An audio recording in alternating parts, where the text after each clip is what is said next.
CEE office junction സമീപത്തുള്ളവർക്ക് ഇത്തവണ അടിപ്പാത ഓണം മനോഹരമാക്കിയത് ശ്രീകുമാറിന്റെ ഇടപെടൽ.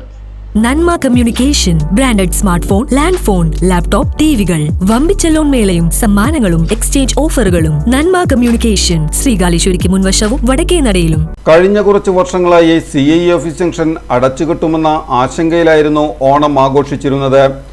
എലിവേറ്റഡ് ഹൈവേ കർമ്മസമിതി തിരുവോണ ദിനത്തിലും സായാഹ്ന ധർണ നടത്തിയിരുന്നു. ഇത്തവണത്തെ ഓണമായപ്പോൾ ആശങ്കയ്ക്ക് വിരാമമിട്ട് അടിപ്പാത നിർമ്മാണം യുദ്ധകാലാടിസ്ഥാനത്തിൽ പുരോഗമിക്കുകയാണ്. ചില വസ്തുതകൾ പറയാതെ വയ്യ. CEE ഓഫീസ് ജംഗ്ഷൻ അടച്ചുകെട്ടുമെന്ന് ആദ്യം വാർത്ത നൽകിയത് ടൈംസ് ഓഫ് കൊടുങ്ങല്ലൂരാണ്. അതിനുശേഷമാണ് എലിവേറ്റഡ് ഹൈവേ കർമ്മസമിതി രണ്ടാം ഘട്ട സമരം തുടങ്ങിയത്. ഞങ്ങളും ആ സമരത്തിന്റെ ഓരം ചേർന്നു നിന്നു. നഗരത്തിൽ എലിവേറ്റഡ് ഹൈവേ കർമ്മസമിതി പ്രകടനവും പൊതുയോഗവും സംഘടിപ്പിച്ചു. ഒരു ദിവസം ഹർത്താൽ വരെ നടത്തി.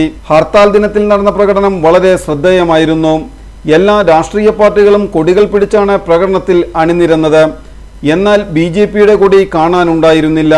പൊതുയോഗത്തിൽ BJP നേതാവ് KR വിദ്യാസാഗർ തങ്ങൾക്ക് കൊടിപിടിക്കാൻ കർമ്മസമിതി അനുവാദം തന്നില്ലെന്ന് തുറന്നടിച്ചു. അവിടെ പ്രസംഗിച്ച LDF UDF നേതാക്കൾ BJP വിചാരിച്ചാൽ മാത്രമേ എലിവേറ്റഡ് ഹൈവേ വരികയുള്ളൂവെന്ന് പരസ്യമായി പ്രഖ്യാപിച്ചു.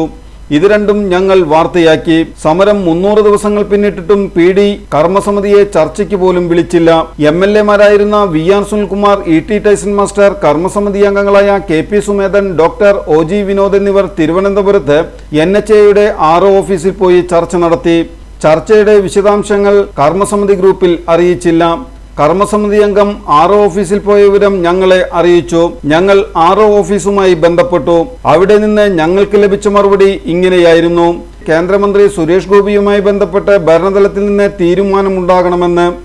ഞങ്ങൾ ഡോക്ടർ OG വിനോദുമായി സംസാരിച്ച് RO ഓഫീസിൽ നിന്ന് ലഭിച്ച മറുപടിയിൽ വ്യക്തത വരുത്തി. അപ്പോഴൊന്നും AR ശ്രീകുമാർ BJPയുടെ ജില്ലാ പ്രസിഡന്റായിരുന്നില്ല. ഇതിനിടയിൽ കർമ്മസമിതി പ്രവർത്തകരും നഗരസഭാ പ്രതിപക്ഷ നേതാവ് TS സജീവൻ, അന്നത്തെ BJP മണ്ഡലം പ്രസിഡന്റ് KS വിനോദുമെല്ലാം കേന്ദ്രമന്ത്രി നിതിൻ ഗഡ്കരിയുമായി ബന്ധപ്പെടാൻ ശ്രമം നടത്തിക്കൊണ്ടേയിരുന്നു. അധികം താമസിക്കാതെ BJP തൃശൂർ സൗത്ത് ജില്ലാ പ്രസിഡന്റായി AR ശ്രീകുമാർ ചുമതലയേറ്റു. ഡോക്ടർ സജിത് ശ്രീകുമാറുമായി കൂടിക്കാഴ്ച നടത്തി സംഭവം ധരിപ്പിച്ചു. ശ്രീകുമാർ വിഷയം കേന്ദ്രമന്ത്രി സുരേഷ് ഗോപിയുടെ ശ്രദ്ധയിൽപ്പെടുത്താമെന്ന് പറഞ്ഞു. ഇതിനിടയിലാണ് BJP ബൂത്ത് സെക്രട്ടറി സജീവൻ കൈമാപ്പറമ്പിൽ SVUPക്ക് വേണ്ടി നടത്തിയ ഇടപെടലുകൾ ഞങ്ങൾ അറിയുന്നത്. സുരേഷ് ഗോപിയുടെ ഇടപെടലിനെ തുടർന്ന് PD സജീവൻ കൈമാപ്പറമ്പിലിനെ ചർച്ചയ്ക്ക് വിളിച്ചു. ലെറ്ററിന്റെ ഒരു കോപ്പി കർമ്മസമിതി ചെയർമാനും ലഭിച്ചു. വിവരമറിഞ്ഞ കർമ്മസമിതി അംഗങ്ങൾ സജീവനെ തൊഴിലിടത്തിൽ പോയി കാണുകയുണ്ടായി. എന്നാൽ സജീവൻ കർമ്മസമിതി അംഗങ്ങളെ PDയുമായുള്ള കൂടിക്കാഴ്ചയ്ക്ക് കൊണ്ടുപോയില്ല. ഡാവഞ്ചി സുരേഷും എഞ്ചിനീയർ സുവിൻ പനങ്ങായും രൂപകൽപ്പന ചെയ്ത പ്ലാനുമായാണ് സംഘം പോയത്. എന്നാൽ PDയുടെ കടുംപിടുത്തം കാരണം ചർച്ച അലസിപ്പിരിഞ്ഞു. രണ്ടാം വട്ട ചർച്ച നടന്നത് CEE ഓഫീസ് ജംഗ്ഷനിലായിരുന്നു. കൗൺസിലർമാരായ ധന്യ ഷൈൻ, ഉദയൻ, C സുമേഷ്, എഞ്ചിനീയർ സുവിൻ പനങ്ങായിൽ, സജീവൻ കൈമാപ്പറമ്പിൽ തുടങ്ങിയവർ ചർച്ചയിൽ പങ്കെടുത്തു. അവിടെ വെച്ചാണ് അടിപ്പാതയിൽ തീരുമാനമാകുന്നത്.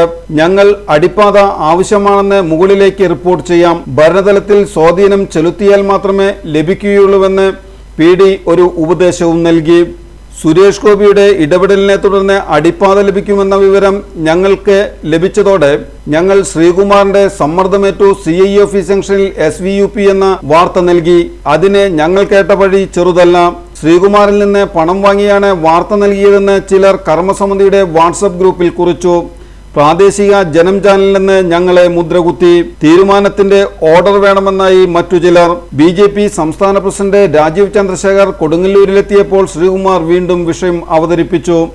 ദേശീയ സമിതി അംഗം PK കൃഷ്ണദാസ് പ്രധാനമന്ത്രിയുമായി നേരിട്ട് സംസാരിച്ചാണ് ബാക്കി നടപടികൾക്ക് വേഗം വെപ്പിച്ചത്. ജില്ലാ general secretary KP Unnikrishnan CEE office ജംഗ്ഷനിൽ നടത്തിയ വാർത്താ സമ്മേളനത്തിൽ അടിപ്പാതയുടെ പ്രഖ്യാപനവും നടത്തി.